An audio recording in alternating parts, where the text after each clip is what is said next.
नमस्ते, मेरा नाम मोहन शर्मा है और आप जनता जंक्शन देख रहे हैं। ये हमारा कार्यक्रम सुबह सवेरे है, जिसके माध्यम से हम आपको बिहार की 3 प्रमुख खबरें बताते हैं। आज भी 3 खबर है, तो चलिए खबरों की तरफ बढ़ते हैं। अपने कल के इसी कार्यक्रम में हमने आपको बताया था कि गुरुवार 16 जुलाई को नीतीश कुमार ने बिहार में कोरोना के संक्रमण की स्थिति और रोकथाम के लिए समीक्षा की थी, जिसके बाद बिहार में रोजाना होने वाले सैंपल की जांच को 10,000 से बढ़ाकर 20,000 करने को कहा गया था। इसके साथ ही नीतीश कुमार ने 2 बातें और कही थी। पहला, बिहार में आइसोलेशन बेड को बढ़ाने की व्यवस्था की जाए, और दूसरा, बिहार में एंटीजन का इस्तेमाल इलाज के लिए किया जाए ताकि मरीज जल्दी से ठीक हो सके।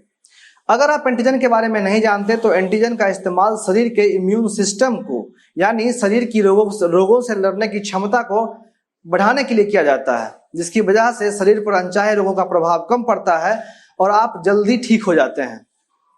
नीतीश कुमार ने यह भी कहा था कि बिहार में कोरोना जांच केंद्रों की संख्या बढ़ा दी जाए ताकि वैसे सभी मरीज जिनमें कोरोना के लक्षण दिखें या फिर अगर कोई हाई रिस्क वाले एरिया में रहता हो और अगर उसे अपनी जांच करवानी हो तो वो आसानी से अपनी जांच करवा सके।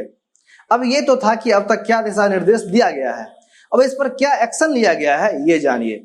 नीतीश कुमार के निर्देश पर बिहार के स्वास्थ्य विभाग ने आइसोलेशन सेंटरों को बढ़ाने की तैयारियां शुरू कर दी है, जिसके लिए स्वास्थ्य मंत्री मंगल पांडे ने कहा है कि अपने राज्य में जितने भी नर्सिंग स्कूल और कॉलेज के खाली परिसर हैं, उनका उपयोग मरीजों को आइसोलेट करने के लिए इस्तेमाल किया जाएगा। इसके साथ ही बिहार में और भी सरकारी भवनों को चिन्हित किया जा रहा है ताकि आइसोलेशन बेड की संख्या को बढ़ाने का जुगाड़ किया जा सके। स्वास्थ्य विभाग ने 101 अनुमंडलों में स्थित अस्पतालों में कोरोना जांच का सैंपल लेने का निर्णय किया है और सभी जिलों को इन जांच केंद्रों से जोड़ने की कोशिश की जाएगी ताकि कोरोना जांच के लिए लोगों को भटकना ना पड़े। अब ये जांच केंद्र कहां बढ़ाए जाएंगे, इसके लिए बाकायदा सरकार विज्ञापन या सोशल मीडिया के माध्यम से लोगों को जांच केंद्रों के बारे में बताएगी। अब चूंकि बिहार में चुनाव भी है और मरीजों की संख्या भी बढ़ती जा रही है, तो संभव है कि तैयारियां तेज कर दी जाएं और अगर मुख्यमंत्री साहब के निर्देशों का पालन सही से हुआ तो बिहार दुगुनी रफ्तार से कोरोना के खिलाफ लड़ना शुरू कर देगा। अब दूसरी खबर, कल चुनाव को लेकर 2 बैठकें हुई। एक, चुनाव आयोग की वीडियो कॉन्फ्रेंसिंग के जरिए बिहार के सभी मान्यता प्राप्त दलों की बैठक हुई और दूसरा, बिहार के विपक्षी पार्टियों की बैठक हुई। मजेदार यहाँ यह है कि चुनाव आयोग की बैठक चुनाव कराने के लिए सुझावों के लिए हुई थी और विपक्षियों की बैठक बिहार में चुनाव न कराने को लेकर हुई थी। विपक्षी दल लगातार चुनाव टालने के मूड में दिख रहा है। विपक्षी दल को तो छोड़िए, एनडीए के चिराग पासवान के सुर भी आजकल विपक्षियों से मिलते दिख रहे हैं और कुछ दिन पहले ही चिराग पासवान ने कहा था कि बिहार में अभी चुनाव करवाने का सही समय नहीं है। और दूसरी तरफ शुरू से ही चुनाव आयोग विपक्षियों की बातों को नजरअंदाज करते हुए अपनी तैयारियों में लगा है और कल की मीटिंग भी चुनाव तैयारियों का एक हिस्सा ही था। चुनाव आयोग ने 31 जुलाई तक डेडलाइन जारी करते हुए सभी दलों से कोरोना संकट के बीच चुनाव प्रचार के तरीकों को लेकर सुझाव और सलाह की मांग की है ताकि उन सुझावों के आधार पर दिशा निर्देश जारी किया जा सके। अब जब विपक्षी दलों ने देखा कि चुनाव आयोग ने तय ही कर लिया है कि बिहार में चुनाव होगा, तो राजद, सीपीएम समेत 9 पार्टियों ने आयोग से कोरोना संक्रमण की स्थिति ध्यान में रखकर बिहार विधानसभा चुनाव पर फैसले करने का अनुरोध किया है। इसके साथ ही सभी दलों को समान अवसर मिले, इसके लिए भी सिफारिश की गई है। विपक्षी दलों ने यह भी अनुरोध किया है कि एक मतदान केंद्र पर 250 से ज्यादा लोगों की भीड़ ना हो और सभी मतदाता 2 गज दूरी पर लाइन में लगकर वोटिंग करें।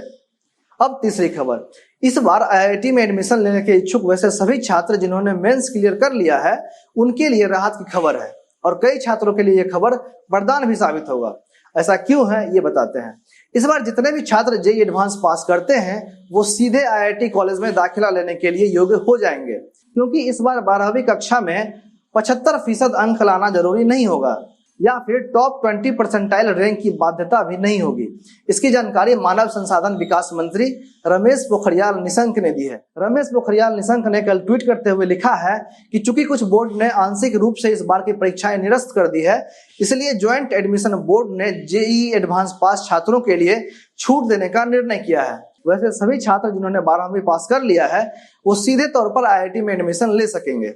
मानव संसाधन और विकास मंत्रालय का यह निर्णय वैसे सभी छात्रों के लिए वरदान साबित होगा जो आईआईटी के लिए तो क्वालिफाई कर जाते हैं लेकिन बोर्ड के एग्जाम में फेल कर जाते हैं या 75% से कम अंक लाते हैं।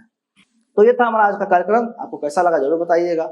अगर वीडियो को फेसबुक पर देख रहे हैं तो फेसबुक पेज को लाइक कीजिए, अगर यूट्यूब पर देख रहे हैं तो यूट्यूब चैनल को सब्सक्राइब कर लीजिए। धन्यवाद।